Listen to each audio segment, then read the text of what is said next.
Hey everybody, welcome back to Winamac Attack Hockey. Today we are continuing our new series called Offseason Analysis. We're breaking down every single team in the NHL, and today we're going to talk about the team with the second overall pick in the draft, the brand new team in the National Hockey League, the Seattle Kraken. Guys, today I've got Jake the Snake Armstrong and Matt the Brat Cleveland alongside. Please be sure to give us a thumbs up and hit that subscribe button.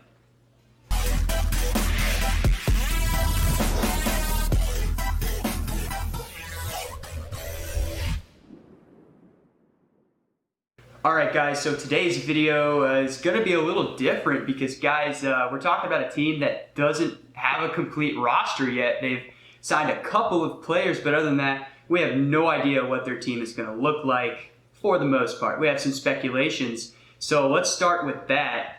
Matt, Jake, there are endless opportunities of who the Seattle Kraken could draft during the expansion. Jake, who are your thoughts? Who are the Seattle All right, so I've got my options split up into two sections, really. So we've got some veterans that they could take just to kind of ensure a playable roster, and then there's some wild card picks that are some young guys that could end up being really, really good for them. This worked out for Vegas. I imagine they'll try a similar strategy. So in terms of the veterans, first off is Adam Henrique.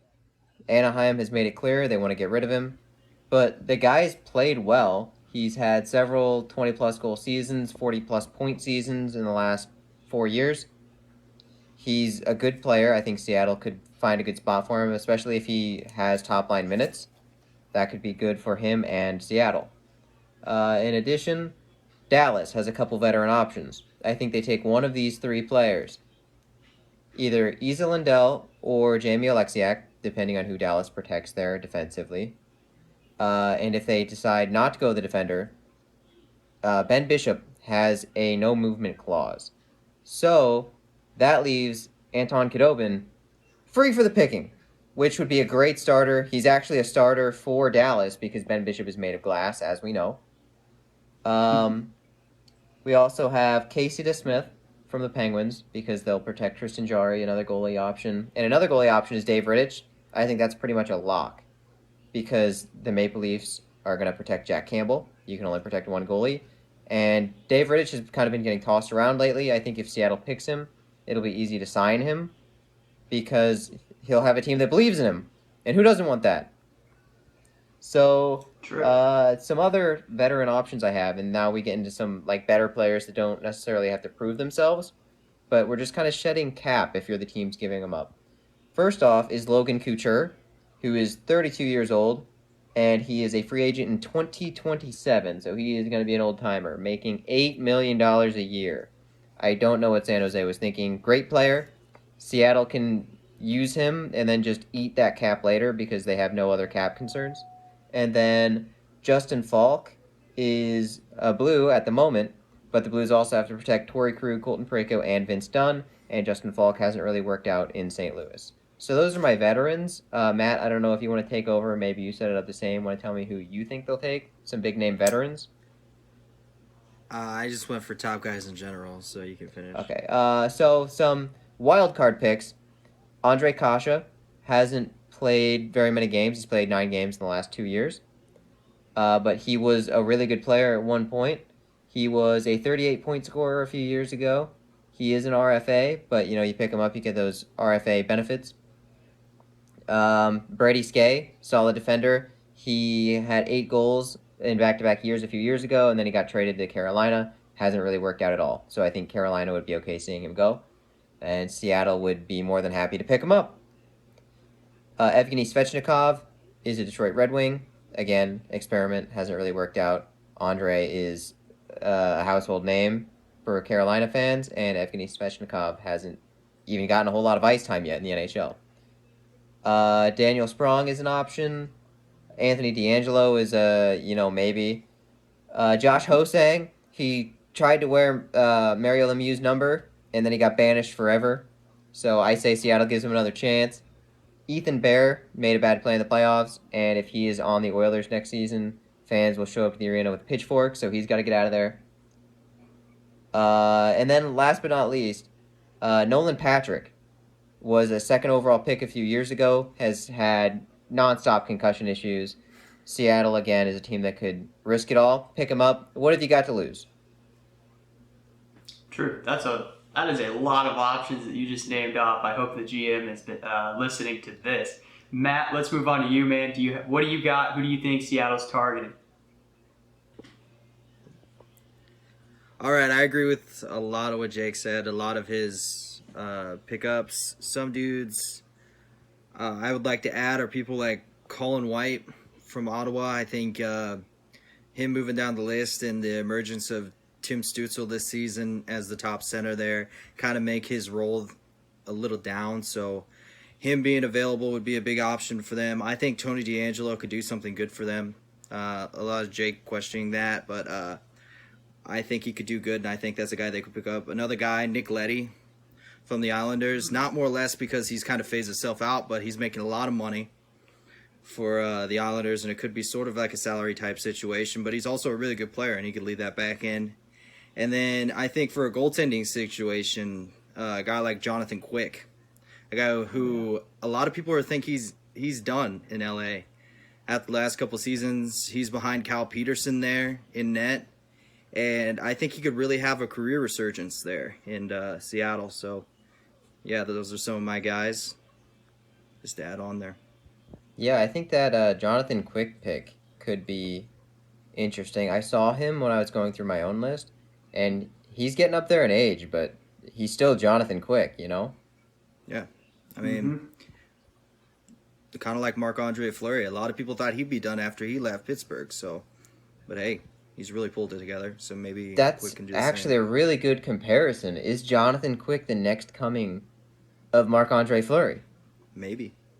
Heard it Title of the first, video, anyway. Jonathan Quick is Marc-Andre Fleury confirmed.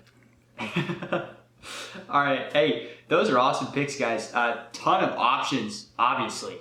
You guys, that was incredible, pinpointing all these different possibilities that Seattle could go with. So let's move into the free agency situation.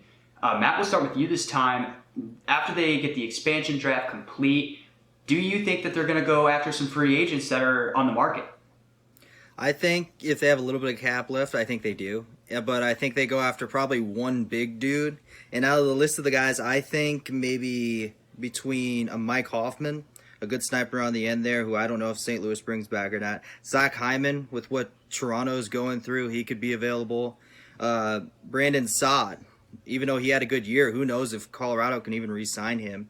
And a guy like Thomas Tatar from Montreal, or a guy like Matthias Janmark there in Vegas, who had a really good year this year. I think those dudes are really good wingers for them, and I think those guys can contribute right away. But then I look at some guys who, definitely on the back end, you don't really think much about, but I think he can contribute right away. And guys like Mike Riley, and guys like Travis Hamonic, and those are pretty much the dudes for the veteran aspect. And then I have some under the radar guys, some guys under the age of 25 that I think they could groom and develop there. And a guy like Kyle Burrows from Colorado hasn't played much. He's only played 5 games, but I think he could be a guy they could develop. Could be one of those sneaky good players like Vegas Scott, or like an Ian McCoskin. He's jumped all over the league, but he's still only 25 years old, so he could be another guy. Taro Hirose from Detroit, the left wing there. Got a little bit of playing time in Detroit, but I think he'd definitely get more in this situation. And a guy like Michael Bunting from Arizona. You think, well, with the season that he had down the stretch, he's most likely to get re-signed. Well, you never know. I mean, if Seattle wants to go out and give him the bag, really, and give him a lot of money, he's going to want to sign there. So those could be a lot of different situations. We'll just see what happens here. Yeah, that's awesome. Jake, do you have any thoughts on what Matt had to say, and who do you think Seattle's going for in free agency? Yeah, a lot of what Matt said makes sense. If Seattle wants to go that route, take some younger free agents like he mentioned, just make it rain on all the free agents this year. They've got the cash to do it, but I really have one free agent that I think a lot of teams will be interested in, that I think Seattle could take a look at, and that's Dougie Hamilton. Oh. Probably, if you ask me, the best free agent this season. He's a great defender. Carolina may not be able to bring him back. He hasn't signed yet, So yeah, that's my one big potential free agent acquisition for Seattle. That's But interesting. This. I'd Oh, go like to ahead, jump Matt. in real quick. I wouldn't say he's the best free agent because technically Ovechkin is a free agent. So just throwing Okay, that out so there. Ovechkin is jumping ship to Seattle. I mean, maybe. He's I'm They're not gonna saying make it that, but I'm rain on saying Ovechkin. I don't know. If they give him a lot of money, anything can happen. Yeah, that man he is not aging. You know, they're gonna run that team on like 35-year-old Jonathan Quick and Yeah. 35-year-old Ovechkin. That sounds Hey, pretty good to me. who knows? They'll Hey, sell some jerseys, so you can't go yeah. wrong Yeah, there. yeah, that's for sure. Hey, speaking of these crazy scenarios that we're just kind of tossing out there, let's talk about some possible trades. Jake, you had one in the last video we did regarding Buffalo. Do you want to explain that one?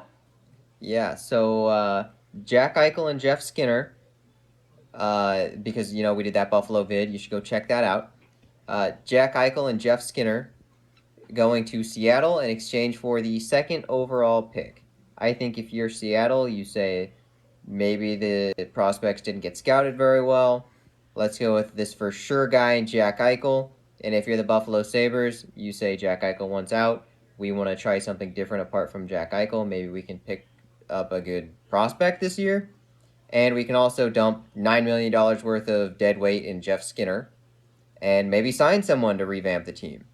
So I think that's a good first step. And then, if you have Jack Eichel on your team, he can find himself again. He was a second overall pick next to McDavid, so who wouldn't be a second overall after McDavid? A solid player in Jack Eichel, and I think Seattle would really benefit from that trade. I love that. I love that whole scenario. Seattle going for the for sure guy. Like you said, the draft. It's going to be crazy to see in a few years how these players turn out because with COVID and everything, the scouting, all that stuff kind of just got jumbled up. So that's interesting. I really like that. Matt, do you have any trades that you think Seattle might make after their rosters complete? Well, maybe not as big as Jake's, but I got a guy who I don't know if he's upset, but maybe the organization's upset with his play in the last couple of years, and that's Sean Monohan from Calgary. I think a second-round pick could get it done for him, and I think he's just kind of moved down the order. He hasn't got much playing time as of late, and the team really hasn't been playing that well, which hasn't helped his case. So I think a fresh start would be good for him, and he could have the chance to be probably the best player on this roster, depending how it goes. So it could be really important. I think it's a good trade for them. I have one more. Yeah, go for it. Not so much a big name trade here, but a lot of what made Vegas Vegas is the expansion draft consideration trades. For example, they did one where they were protecting somebody. Florida was like protecting somebody, saying, "Please don't draft this guy, and we'll give you this player." And I'm blanking on the player. They ended up drafting Shea Theodore. Do you guys remember who that player was that went to Vegas just through the trade? Not off the top of my head. Not offhand. Riley Smith. I wrote it down. Yeah. So Vegas ended up snagging Riley Smith and Shea Theodore via an expansion draft consideration type thing. So I think Seattle could do the same thing here with Tampa Bay because Tampa Bay is in a situation where they need to shed cap. And Tyler Johnson is making $5 million until 2024, and he's 30 years old. I don't know about you guys, but I thought that he was still young. This guy has not developed at all how they wanted. He's 30, and he's making $5 million. So I think you trade Colton Ross, who's a young 24-year-old for them, has had a pretty good season, could develop into something, for future considerations. And then in exchange, those future considerations become Seattle selects Tyler Johnson in the draft. Seattle absorbs that contract and that player, where he's not useless. He can still play on the team, and they're also getting a good prospect roster player as well. Interesting. I like that. Part of me really enjoys the under the radar trades. The blockbusters are awesome to see, but sometimes these trades that you kind of just go, oh, okay, that trade happened, and then it comes back in a couple years, and you're like, oh, I remember when that trade happened. Now I wish I would have paid more attention to that. So I really like that. So guys, with this building the whole roster through the expansion draft, free agency, trading, we got to consider this team does not have a coach yet. And we would hope that they get a head coach in there to help with this process and build this team. So, Jake, who do you think that the Seattle Kraken might target as their first head coach? Okay, hear me out here. And please don't thumbs down the video yet if you're watching. But John Tortorella, this can go two ways. He either whips the entire team into shape, Jeff Skinner becomes a year after year 40-goal scorer, or, Jack Eichel requests a trade and the team falls apart. It can go either way. But John Tortorella has the experience, and he was a Stanley Cup champion in, 2004 with the Lightning. So, he's got the resume. If I'm Seattle, I bring him in. Interesting. Matt, I heard you kind of wince at that thought. Who do you think Seattle's going to bring in? Yeah, I don't know about that. I think I'd go for a guy who probably likes the players a little more, and I think a guy who had ties with their GM, Ron Francis, back with the Oilers and with the Hurricanes, and Rod Brind'Amour. I know he has said in the past that there's a really good chance that he ends up going back to Carolina, but with that relationship, if him and Ron Francis get to talking one night, they might get a contract done. Who knows? And bringing a guy like him with his pedigree, with what he's done with that Carolina team the last couple of years, would really jumpstart this team. And I think he could be a really intriguing guy to be behind the bench there. That's interesting. Jake, what do you think? I mean, that's not a bad option. Seattle has plenty of viable coaches to interview at least. But I still think, John Tortorella, if you have to avoid this recency bias, sure, this season hasn't gone like they wanted it to. And maybe I'm reaching by saying he can turn Jeff Skinner into a 40-goal scorer when he couldn't even turn Patrick Laine into a 40-goal scorer. I think he could do some good stuff for a young team with some overlooked players. Yeah, I like it. Yeah, I appreciate that. For a season. All right, hey, so we have talked about the roster, we've talked about coaching. Now, guys, you've put a bunch of names out there. So out of the people that we've talked about, who do you think is going to be the best player for the Seattle Kraken next season? Matt, who's your pick?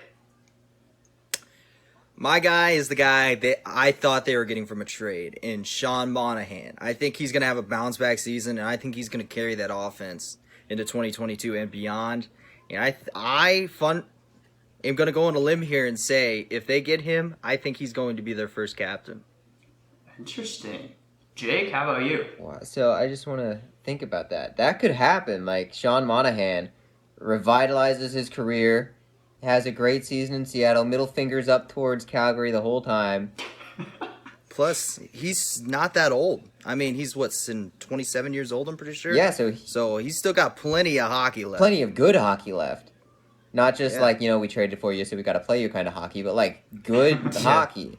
On the other hand, I'm going to go with Jack Eichel, who I also, say they acquire via trade because it's Jack Eichel, and he also has a sort of revenge to get. He's going to say, you got rid of me, things weren't working out, I'm going to prove that I'm a good player. And I think that's what he'll set out to earn with Seattle. I like that. Interesting. Matt, the Sean Monahan scenario just makes too much sense here. If that happens, I mean, you're a psychic. Yeah. I mean, if you think about it, they're going to want a really good center. So I understand Jake's pick with Jack Eichel, and if they want to take a low risk, high reward in Sean Monahan, I think that could really work out. But if they want to swing for the fences, I think Jack Eichel could be that guy as well. So if Seattle also sucks and Jack Eichel isn't able to put the team on his back, then I don't know, he's probably going to retire and play lacrosse or something. Maybe. Or at least not named captain, that's for sure. Hey, either way, you guys got some absolute studs to lead the Seattle Kraken, and that's amazing. So, with that in mind, the Kraken are coming into a pretty good situation. They're probably coming into arguably the worst division record-wise. So, that brings the question, where do you guys think the Seattle Kraken will finish next season? Jake. All right, so we know they're going to be in the Pacific. There aren't that many good teams in the Pacific. I think when I looked at it, like 6 out of the 8 teams missed the playoffs in these current divisions. So, you've got, like, Vegas is a lock pretty much. Edmonton is a lock. And then it's kind of a mess. I think LA is getting better. They could make the playoffs. I'm going to say Seattle is close, but they're going to place 5th is my pick. Just miss the playoffs, but not bottom of the barrel in the Pacific. Matt, how about you? I'm about that same range, but I think they finished around 6th. I think they fall off a little bit late. Still getting used to the chemistry sort of situations, getting used to players in different spots, what they do at the deadline, and so on. But I think with teams like Vegas and Edmonton, like he said, and I think Vancouver has a bounce back year. I think they can fight back for that 3rd spot, and I could definitely see them fighting for the wild card, at least for a good part of the season. But I think they still have a year before, even with a good roster, I don't think we're probably going to see another Vegas situation again. I think that's a little too rare, and I see them around 5th or 6th. Nice. Hey, personally, I'm going to put them 4th in the division here. At least as of right now. This is before free agency and everything. And I think most of it is going to weigh on who they hire as their head coach. Matt, you mentioned chemistry. If they have the chemistry, there's a lot of good guys available. They can create a pretty good roster. Like you said, I don't think they're going to be Vegas good when they came into the league. But I am going to say that they make the playoffs in a wild card spot and finish 4th over there in the Pacific. Something interesting about that placement, Dom. Vegas is still going to be a good team next year. They could win the division. Mm-hmm. So what you've mentioned might end up being a first-round matchup between the 2 newest teams in the NHL. That would be awesome to watch. I would love that. Oh, man. Matt, I heard you sigh over there. What's going through your head? I mean, that would definitely be a nice one. I mean, with how good Vegas is, if somehow, some way that happened and Seattle were to knock off Vegas, that'd be something talked about for a long time. I'd say that for sure. Yeah, absolutely. All right, guys. Hey, we have talked a lot about the Seattle Kraken. Are there any other questions or thoughts as we end this video? Perfect. I'll throw one out. I'll say, be on the lookout if Ron Francis makes a good team this year. He could get Executive of the Year if they end up doing the same situation that you pointed out there, Dom. So be ready for Ron Francis resurgence in the NHL once again. Jake, how about you? Any concerns? I just want to say if Seattle also does well right off the bat, there is a problem. And, I hope as soon as Vegas gets out of this cup window that they're in, I hope they suffer for a long time. Because all the other expansion teams had to do it. It took, the Capitals 40 years to get it done. The Sabres are still trying to make the playoffs after 40 years. Every expansion team should have to go through that. That's all I'm saying. Hey, that's fair. And no offense to the Vegas fans out there. All right, guys. Hey, thank you for tuning in and listening to what we had to say about the Seattle Kraken. Let us know what you think in the comments below, and we will see you next time on Winamac Attack Hockey.